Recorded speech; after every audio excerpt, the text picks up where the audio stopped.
철도 차량의 차륜이 궤도를 이탈하는 일을 가리켜 탈선이라 말합니다. 과속이나 기계적 결함이 유발유소가 돼 발생하는 일로 철도 사고에서 큰 비중을 차지하는 원인 중 하나로 꼽히고 있습니다. 사회적 규범인 윤리나 도덕을 벗어나 남녀간에 행하는 행위 또한 탈선이라 말하고 있습니다.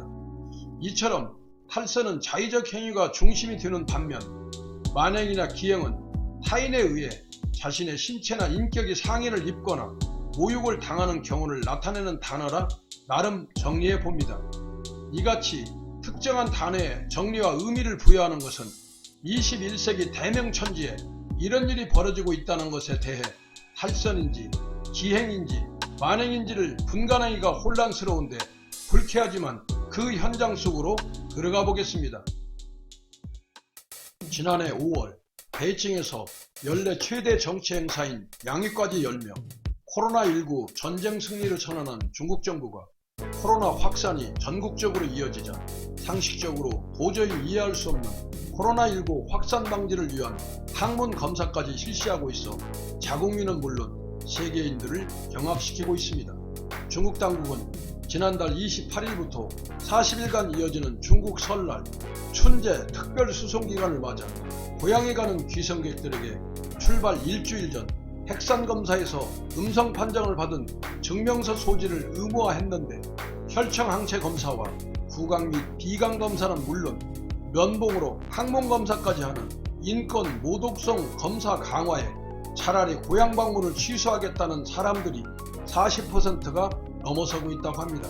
검사 경험자 중에는 해롭지는 않지만 매우 모욕적이었다는 반응이 많았으며 외부에서 이루어진 여론조사 결과 응답자의 80%가 항문 검사를 받아들일 수 없다고 답했다고 워싱턴 포스트가 보도했습니다. 이런 나라가 G2 국가로 세계를 쥐락펴락하고 있으니 지구촌의 자존심이 손상되고 있다고 감히 역설해봅니다. 항문 검사는 호흡기보다는 소화기와 배설물에서 채취한 샘플에 코로나 바이러스가 더 오래 남아있을 것이란 지금껏 검증되지 않는 그들만의 주장인데 블룸버그 통신은 항문 부위에 양성 반응이 나온 환자들 사이에서 바이러스 전염이 더 흔하다는 증거는 없다고 반박 보도를 했습니다. 우한대 병원체 생물학과 양장치 부국장도 바이러스가 소화기관이 아닌 상부 호흡기로 감염되기 때문에 효율적인 검사는 비강 검사라며 환자의 배설물에서 코로나 바이러스가 양성으로 나온 사례가 있었지만 소화기를 통해 전염되었다는 증거는 없다고 반박 강조했습니다. 최근 허베이성 수자장에서는 항문 검사를 받고 나오는 아이들이 뒤퉁뒤퉁 펭귄처럼 걸어나오는 동영상이 올라와 화제가 되기도 했다고 합니다. 한 교민의 경우 베이징에 입국해 핵산 및 혈청 검사를 각오했는데 갑자기 격리호텔에서 항문 검사를 통보하며 검체원이 직접 할 테니 모두 바지를 내리고 있으라는 말을 전달받았고 아이들도 옷을 모두 벗겨놓고 있으라는 말에 놀랍다. 더욱 놀랐던 것은 같은 호텔에서 격리를 하던 중국인들은 항문 검사 통보에도 별다른 반응이 없었다는 점이다. 다행히 한국 대사관에 도움을 요청해 결국 검체원의 직접 항문 검사가 아닌 분변 샘플 제출 형식으로 수모를 모면했다고 온라인 커뮤니티에 글을 올렸습니다. 한국 유학생들이 슬슬 중국으로 들어갈 시기입니다.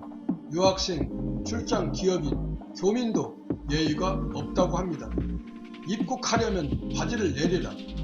자기들에 의해 전 세계가 난리가 났는데도 미안함은커녕 기이함을 넘어 만행에 가까운 모욕적 행위를 일삼고 있는 그들은 국가와 공산당이 곧 법으로 통하는 분별 없는 사람들이기에 머리가 아파집니다.